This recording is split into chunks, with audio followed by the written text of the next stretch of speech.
Bonsoir à tous, c'est de la balle spéciale basket ce soir avec comme invité le comité de l'Aube de basket. Bonsoir à Jacques Daumont, son président. Bonsoir. Pierre Villain de la commission des jeunes et puis Fabien Bézanger de la commission arbitre. Bonsoir aussi à Seb Dallet de la commission consultant. Petit best-of ce soir de la séquence de Seb, spéciale évidemment basket, cette séquence de Seb. Première question au président, combien de basketteurs dans l'Aube aujourd'hui? Presque 1100. 1100. Est-ce que c'est un bon chiffre par rapport aux autres comités dans la région notamment? Est-ce qu'on est dans la moyenne? Non, on est loin d'être dans la moyenne. On est ce qu'on appelle un comité relativement faible en potentiel licencié à l'heure actuelle. Et justement, c'est quoi la politique maison? C'est d'essayer d'accroître ce potentiel et surtout le nombre de licenciés? Oui, on est en plein dans cette politique de développement. C'est relativement difficile parce qu'il faut aussi que les clubs soient en capacité d'accueil avec des formateurs qualifiés. Et puis, il faut aussi avoir une politique de communication pour amener les jeunes vers le basket. Est-ce que les bons résultats de l'équipe de France, comme dans tous les sports, est-ce que ça marche aussi et quand vous voyez donc du monde venir ou non? Effectivement, si à partir du moment où il y a des bons résultats, il y a toujours automatiquement un effet pour amener des jeunes vers la pratique. Mais on constate que c'est toujours quelque chose d'éphémère. Je veux dire, le problème, c'est que nos associations, nos clubs doivent être structurés pour avoir un travail de fond, pour avoir un bon accueil. Et aujourd'hui, on fait un travail de fond sur cette qualité d'accueil dans nos clubs pour effectivement pouvoir pérenniser et fidéliser notre action. Il y a deux équipes qui évoluent à l'échelon national dans l'Aube, les filles de Sainte-Savine en National 2, les garçons du BCSA que connaît bien Pierre Villain, les garçons du BCSA en National 3. Justement, ça peut être des moteurs, ces deux équipes-là? C'est pas que ça peut, mais ça doit être des moteurs. Notre ambition au niveau comité, il est certain que, je dirais à moyen terme, il faudrait que ces clubs puissent accéder à des divisions supérieures. Bon, je pense au BCSA, à la Nationale 2, et pour le club de Sainte-Savine filles, où il y a une refonte et une réorganisation des championnats de France féminins pour l'année prochaine, au moins d'atteindre le CF1, le futur CF1, qui est l'antichambre du professionnalisme. Donc cette équipe de Sainte-Savine, vous comptez sur elle, donc comme sur celle de Saint-André, bien entendu. Voilà, l'objectif c'est quoi, de retrouver une première, deuxième division? Première division, c'est trop haut? Pour le moment, c'est peut-être pas encore à l'ordre du jour. Je crois qu'il ne faut pas vouloir... dans les 10 années à venir. Voilà, je dirais qu'il faut se donner du temps. Il faut surtout travailler sur le fond et puis que les clubs aussi prennent le temps de se structurer et il faut aussi trouver des partenaires. On va parler aussi des jeunes. On en est où des jeunes basketteurs dans l'Aube? Est-ce que c'est porteur aujourd'hui? Est-ce qu'il y a des bons jeunes, tout simplement? Des bons jeunes basketteurs dans l'Aube? Oui, les jeunes se portent bien dans l'Aube. On a à peu près 300 mini-basketteurs. Donc ce qu'on appelle mini-basketteurs, cette année, ça va jusqu'à l'année 2000. On essaie toujours de dynamiser au niveau surtout du nombre déjà, d'amener des jeunes à la pratique du mini-basket. Donc ça, on le fait par l'intermédiaire de rassemblements interclubs. Et on a la fête du mini-basket aussi qui va avoir lieu le 23 mai. Donc on compte là-dessus aussi pour amener des jeunes à la pratique du basket. Donc toutes des actions de promotion. Est-ce que c'est quoi la politique finalement du comité auprès des jeunes? C'est de former les meilleurs jeunes possibles et puis de les envoyer après dans les meilleurs clubs du département? On a parlé de Sainte-Savine Basket, on a parlé du BCSA. C'est ça la politique? Déjà, c'est de développer aussi la pratique du mini-basket dans les clubs où il n'y en a pas. Donc cette année, entre autres, on a de belles satisfactions, notamment avec la Chapelle Saint-Luc et Crenay, qui fondent une section mini-basket. Et ça nous intéresse beaucoup. Et évidemment, en tant que comité de l'Aube, on les supporte dans cette démarche-là, avec l'aide de nos techniciens qui apportent leur expérience au niveau des entraînements et tout ça. Et après, bien sûr, c'est aussi de travailler sur le qualitatif pour amener des futurs joueurs et joueuses à Sainte-Savine ou à Saint-André pour jouer en national. Jacques, comment on travaille auprès des jeunes? Il y a notamment un pôle départemental là, déjà qui recense notamment les meilleurs jeunes. Oui, on a effectivement créé l'union, c'est-à-dire que la politique qui est développée est basée avant tout sur la formation du joueur. Notre stratégie, formation du joueur et de la joueuse, donc c'est de renforcer cet aspect qualitatif. Alors il est effectif qu'on a créé donc des unions de façon à pouvoir rassembler les meilleurs jeunes et pouvoir leur offrir la possibilité d'aller vers le plus haut niveau possible. Donc on a une expérience de 3 ans, un recul de 3 ans chez les garçons, chez les filles. Il y a eu un arrêt en cours de route. Bon, le basket féminin est peut-être un petit peu particulier et je veux dire, on se penche dessus, on mène une réflexion pour le relancer, pour le redynamiser. Mais chez les garçons, on a une belle satisfaction puisque pour la 3e année, on a quand même l'équipe cadet qui est en passe de terminer première de sa poule, donc championnat de France jeune, et les minimes qui vont être très certainement sur le podium à la 3e place. Donc de grosses satisfactions. Ça porte ses fruits. Ça ressemble aux sections sportives côté football, c'est ça, non? Ou au sport-études? Mais c'est pas véritablement un sport-études, simplement qu'il y a 3 séances d'entraînement par semaine.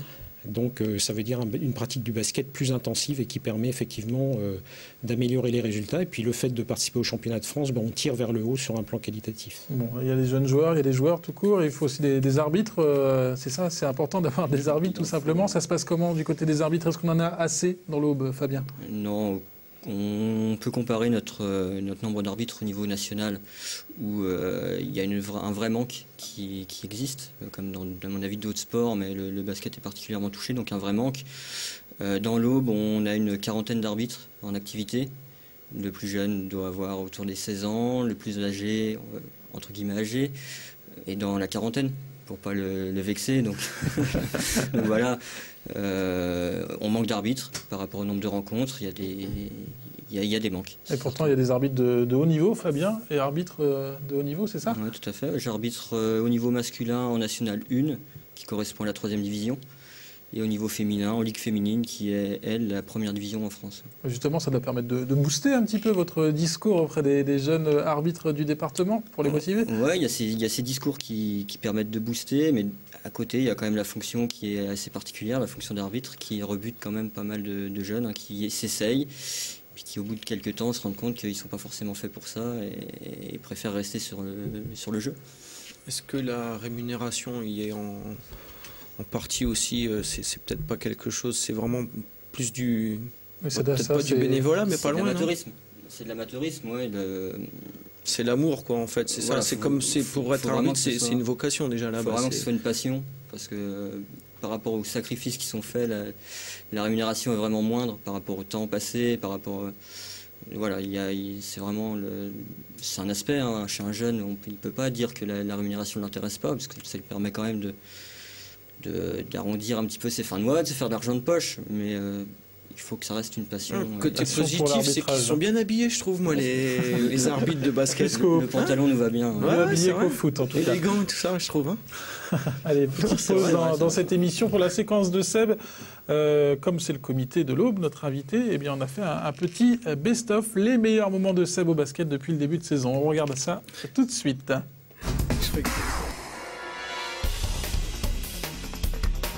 Vestiaire messieurs. Vestiaire messieurs, pour les messieurs. Donc on va essayer de te trouver une petite tenue. Le t-shirt du haut.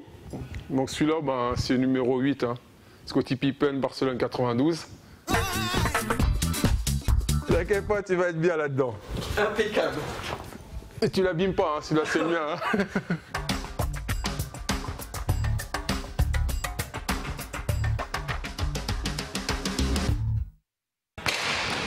On a des lunettes là, donc c'est des lunettes pour apprendre à dribbler sans regarder le ballon. Faut que tu dribbles. Oh là c'est vrai que je vois rien du tout quoi. Là c'est bien ça.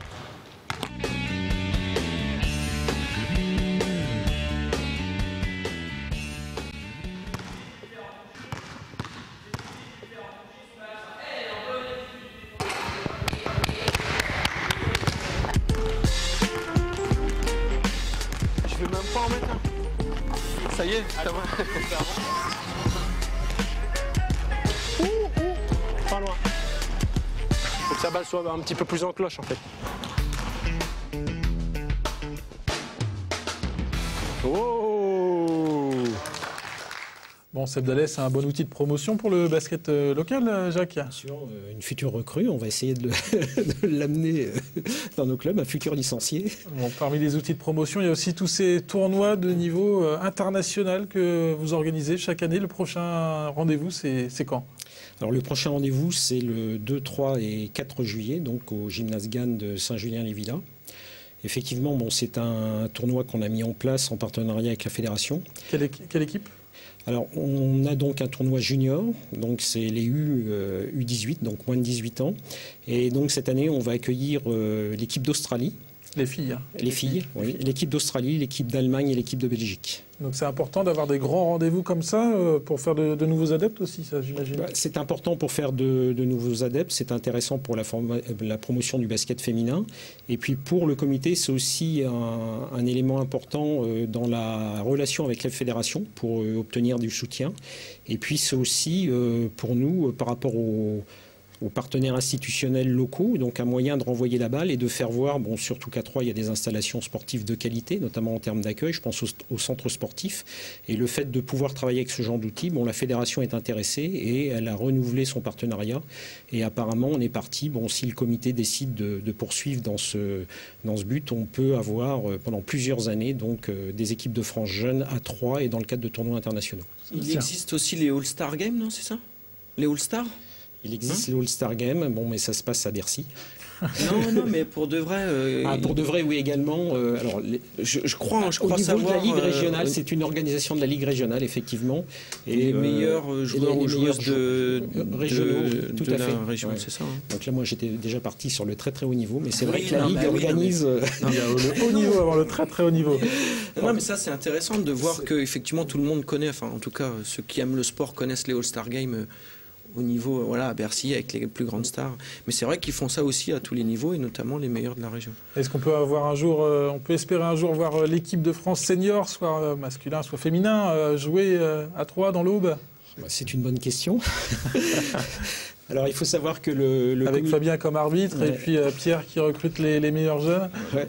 Alors, il faut savoir que donc, le comité donc, a officiellement postulé pour accueillir l'équipe de France féminine A, qui est championne d'Europe, donc sur 2011. Donc c'est en négociation pour parler.